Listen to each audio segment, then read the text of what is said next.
Salut à tous, on va débriefer encore une fois la nouvelle contre-performance de Manchester City à domicile, 2 buts partout contre Brighton. Manchester City qui avait la possibilité de se rapprocher de la 4e place de Chelsea, mais Manchester City encore une fois piétine à domicile, 2 buts partout contre Brighton. Et encore quand tu vois la physionomie du match, Manchester City peut être très content de sortir avec un match nul. En ce qui concerne Brighton, Brighton peut avoir des regrets avec toutes les occasions qu'ils ont eues. Brighton aurait pu passer devant Manchester City ce soir en cas de victoire, mais grand danger pour Newcastle.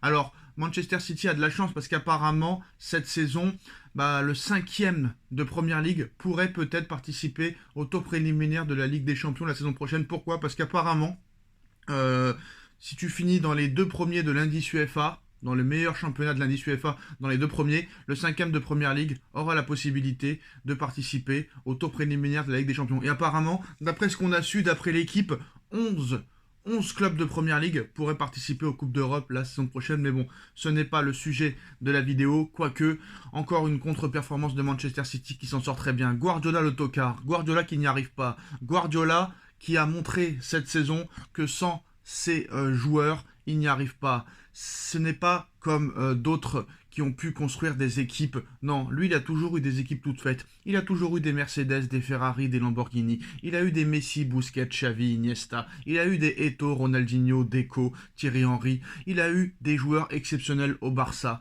Ce qui lui a valu de gagner 2 Ligues des Champions. Il a eu des joueurs exceptionnels au Bayern de Munich. Il n'a jamais participé à une finale de Ligue des Champions avec le Bayern de Munich et 3 désillusions en demi-finale. Avec Manchester City, des milliards et des milliards d'euros dépensés pour gagner une Ligue des Champions seulement 7 ans après son arrivée. Ce n'est pas un Luis Enrique qui arrive à prendre des joueurs à fort potentiel qui ont 18-19 ans et à les rendre à des joueurs puissants. Guardiola est un tocard. Guardiola l'a montré ce soir. Guardiola est indéfendable. On a vu cette semaine la fin officielle de José Mourinho, qui n'a jamais su se remettre en question. On voit Carlo Ancelotti critiqué, humilié. Carlo Ancelotti qui reste encore le maître, alors qu'il est plus vieux que ces 2 entraîneurs-là. Guardiola ne veut pas se remettre en question. Guardiola continue avec son équipe de perdants. Et Guardiola peut s'en mordre les doigts. Guardiola, s'il ne finit pas dans les 4 premiers, c'est très très grave. Là, il est 5e. Si Newcastle gagne, il finira 6e. Si Aston Villa gagne, il se rapproche à 1 point ou à ex-aequo. Donc ça continue comme ça. Si les Bournemouth, Aston Villa, Brighton, Newcastle font des bonnes performances dans les prochaines semaines et que City continue à piétiner, Manchester City pourrait se retrouver 9e de Première Ligue. Alors attention, imaginons que Manchester City ne participe pas à la prochaine Ligue des Champions, ce serait une catastrophe industrielle. On sait que Manchester City est protégé par les grandes instances de l'UEFA. Pour rappel, Manchester City a dépensé plus de 225 millions d'euros cet hiver entre Kourhanov, Omar Marmouche et 2 joueurs que j'ai oublié de citer le nom. Mais voilà, ce n'est pas acceptable de montrer une telle copie cet après-midi. Ce n'est pas normal. Alors quand on voit la compo, c'est quand même une équipe qui est quand même très bien à regarder. Mais voilà, on voit que les Jérémy Doku, les Savigno sont très jeunes et n'arrivent pas à rendre justice dans ce match qui avait très très mal commencé pour Manchester City. Moi, je ne comprends pas pourquoi Monsieur Guardiola ne veut pas essayer de faire quelque chose de mieux. Alors, je me suis trompé, excusez-moi, c'est plutôt Erling Haaland qui ouvre le score sur penalty.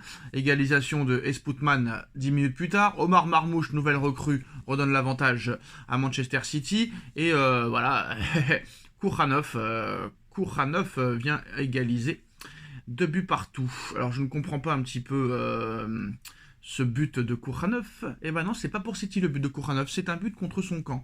À rien y comprendre. Kourhanov qui a été recruté 50 millions d'euros. Je ne comprends pas très clairement pourquoi Kourhanov marque ce but contre son camp. C'est inexplicable, c'est très bizarre. Kourhanov en manque de confiance. Kourhanov qui était une star à Lens, où il n'y avait pas de pression, et ben là il se retrouve avec de la pression et il n'arrive pas à gérer cette pression. Donc est-ce que c'est une erreur de casting? Je ne sais pas. Honnêtement, je ne sais pas. C'est à Guardiola de voir. C'est Guardiola qui l'a voulu.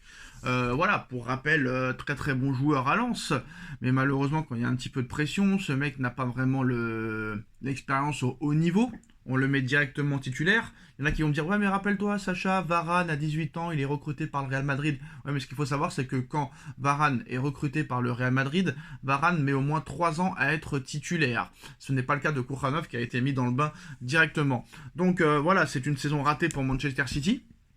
Est-ce que City va réussir à se qualifier au moins pour le tour préliminaire de Ligue des Champions, ou est-ce que City va tomber dans les abysses du classement de Première Ligue en finissant 7ème, 8ème, 9ème? Quoi qu'il en soit, il y aura une Coupe d'Europe pour Manchester City, vu qu'apparemment les 11 premiers participeront à une Coupe d'Europe. Bientôt, ce sera les 20 premiers de Première Ligue qui participeront à une Coupe d'Europe. Ça n'a pas non plus grand sens, mais voilà. Donc là, maintenant, en Première Ligue, il y aura juste du suspense pour la deuxième et troisième place entre Nottingham et Arsenal. Et il y aura du suspense entre Chelsea 4ème et Aston Villa ou Bournemouth 9ème pour les places en Ligue des Champions. Mais quand on voit le classement de Première Ligue, on peut se dire que c'est peut-être maintenant, à l'heure où on parle, le championnat qui sera le moins suivi. Là maintenant on va reparler de la Super League. Là c'est sûr et certain qu'on va reparler de la Super League, parce qu'en Ligue 1, c'est fait, Paris est champion de France. En Angleterre, c'est fait, Liverpool est champion de France.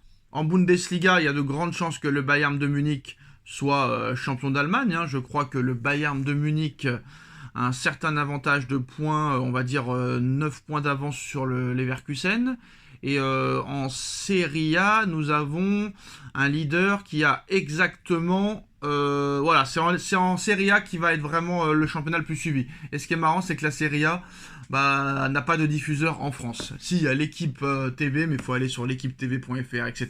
Il n'y a pas vraiment de vraie chaîne sportive qui diffuse le championnat italien, alors que ce sera le championnat le plus suivi, vu que l'Inter premier 61 points, Naples deuxième 60 points, troisième l'Atalanta 58 points, donc ça va être un match à 3. Et bien sûr, j'ai oublié, excusez-moi, bien sûr, le championnat espagnol. C'est le championnat espagnol, bien sûr, qui va être le plus suivi, avec ce combat entre le FC Barcelone, le Real Madrid et l'Atlético Madrid. Donc voilà, c'est le championnat espagnol qui va vraiment être le plus suivi, mais c'est sûr que le débat sur la Première Ligue, sur la Super League, excusez-moi, va revenir sur le tapis, vu que là, sur les 5 meilleurs championnats, t'en as 3 qui sont déjà pliés.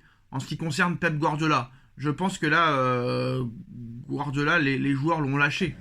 Et moi, ça serait pour moi une erreur de la part de City de repartir avec Guardiola. Je pense que là, c'est la saison de trop. Le mec, ça fait 9 ans qu'il est là. Et je pense que le message ne passe plus.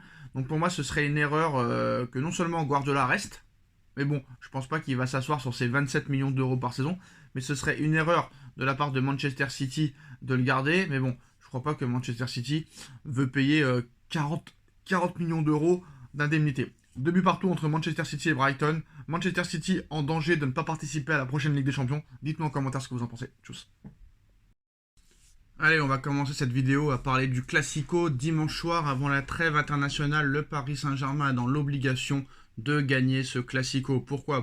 Continuer l'invincibilité contre l'Olympique de Marseille. Elle est tabassée tous les ans. Surtout aussi montrer à Adrien Rabiot que le meilleur club français reste bien le Paris Saint-Germain, et le montrer aussi aux Marseillais. Continuer aussi notre invincibilité en Ligue 1 cette saison. Il faut que le Paris Saint-Germain finisse invaincu cette saison. Et quoi qu'il en soit, même si c'est plus comme avant, même s'il n'y a plus vraiment de Classico, ça reste quand même le Classico, et le Paris Saint-Germain, comme tous les matchs d'ailleurs, doit gagner ce match. Et on ne doit pas contenter de gagner. On ne doit pas se contenter de gagner, on doit se contenter de leur mettre 3, 4, 5, 6. Comme vous le savez, Ballon d'Or cette année va se jouer peut-être entre Rafinha, entre Dembélé, entre Mbappé, Yamal et pourquoi pas Pedri. Parce qu'on ne parle pas assez de Pedri, mais Pedri est un vrai candidat à la course au Ballon d'Or. Ça serait mérité, et en plus de ça, on sait que Rodri l'année dernière l'a eu, donc Pedri peut forcément aussi l'avoir. On va parler aussi les postaux de Mercato. Comme vous savez, le Paris Saint-Germain, dans les années à venir, veut vraiment créer une très très grosse équipe et avoir de très très gros joueurs, que ce soit dans le 11 de titulaire, mais aussi dans le 11 des remplaçants. Et pour l'instant, ce n'est pas le cas. Voilà, Kipembe, Skriniar, Kolo Muani, Asensio, en espérant qu'Asensio ne fasse pas des folies avec Aston Villa. Mais quoi qu'il en soit, tous ces joueurs nommés sont des indésirables du côté du Paris Saint-Germain. Alors, devant surtout, Kang In Lee ainsi que Asensio et Randal Kolo Muani sont sur le départ et le Paris Saint-Germain a déjà fixé ses priorités. Alors c'est vrai que le rêve de Paris Saint-Germain, comme beaucoup de clubs européens, c'est Lamine Yamal. Quoi qu'il en soit, il y aura une tentative cet été. Il y a très peu de chances que ça se fasse, mais voilà, on va pas faire rêver les gens, mais comme vous le savez, au FC Barcelone, il y a de très gros problèmes financiers. Le Barça n'arrive pas à remonter la barre et le Barça va devoir obligatoirement cet été vendre un très gros joueur. Alors est-ce que ce sera Rafinha? Est-ce que ce sera Lamine Yamal? Gavi? Pedri? Sachant que le Paris Saint-Germain est très intéressé aussi par Gavi, même si je préfère Pedri. Donc à Rojo, voilà, il y a un très gros joueur qui va être vendu cet été. Lequel? On ne sait pas. Alors au milieu de terrain, le Paris Saint-Germain voudrait Gavi au milieu de terrain pour peut-être remplacer un potentiel départ de Fabian Ruiz. Devant, Paris veut se débarrasser de Kang In Lee, Kolo Muani, Asensio.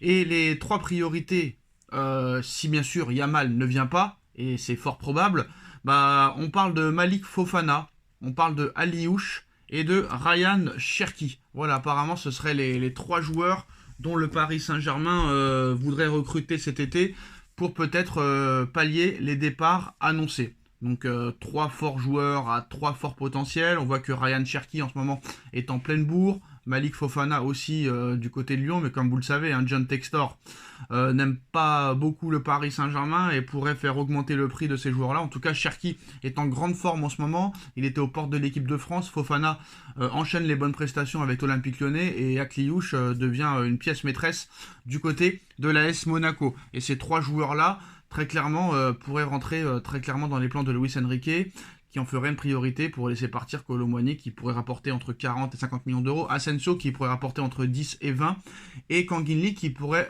rapporter entre 25 et 30 minimum.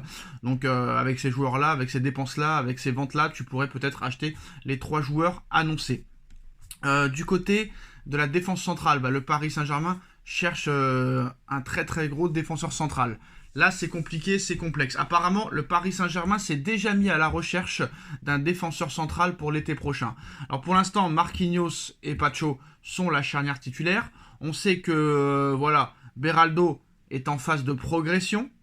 On verra vraiment peut-être dimanche contre Marseille, vu que Marquinhos va peut-être être forfait, il est incertain pour le moment, et sûrement que Beraldo sera titulaire pour le match aller contre Aston Villa, et c'est là qu'il jouera peut-être sa place au Paris Saint-Germain, comme Donnarumma l'a joué. D'ailleurs, Donnarumma serait toujours sur le départ pour le moment, pas de discussion pour sa prolongation de contrat. Cet été, il sera à 1 an de la fin de son contrat, hors de question pour le Paris Saint-Germain de le laisser partir libre. Et apparemment, le Bayern de Munich de Vincent Kompany est intéressé pour Donnarumma, à voir ce que ça va donner, parce que voilà, Paris ne se contente pas d'une bonne prestation en 8e de finale retour contre Liverpool.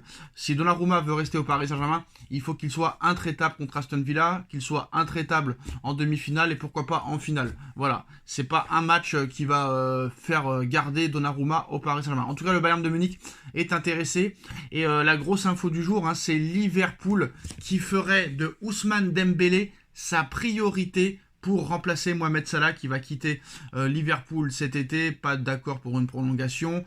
En tout cas, Salah n'ira pas au Paris Saint-Germain. Ce n'est pas le style de joueur qu'affectionne Monsieur Enrique. Surtout que Mohamed Salah va avoir 33 ans, qui demande 500 000 euros par semaine. Donc voilà, c'est fini tout ça du côté du Paris Saint-Germain. Mais voilà, en tout cas, Liverpool offrirait, on vient d'apprendre, d'après le Daily Mail en Angleterre et The Athletic, que Liverpool serait prêt à proposer 100 millions d'euros au Paris Saint-Germain pour s'attacher les services d'Ousmane Dembélé. Ousmane Dembélé qui est sur un nuage en ce moment. 29 buts cette saison, dont 21 en 2025. C'est totalement fou. Je crois qu'il a mis plus de buts sur les 3 premiers mois d'une année civile que Messi quand il a marqué ses 92 buts. Il en a 21 sur l'année civile 2025, alors que Messi, quand il a marqué ses 92 buts en 2012, il en était à 19, je crois, à mi-mars. Donc c'est exceptionnel ce qu'est en train de faire Dembélé. Voilà les postos pour les informations mercato. Dites-nous en commentaire ce que vous en pensez et à très vite. Tchuss.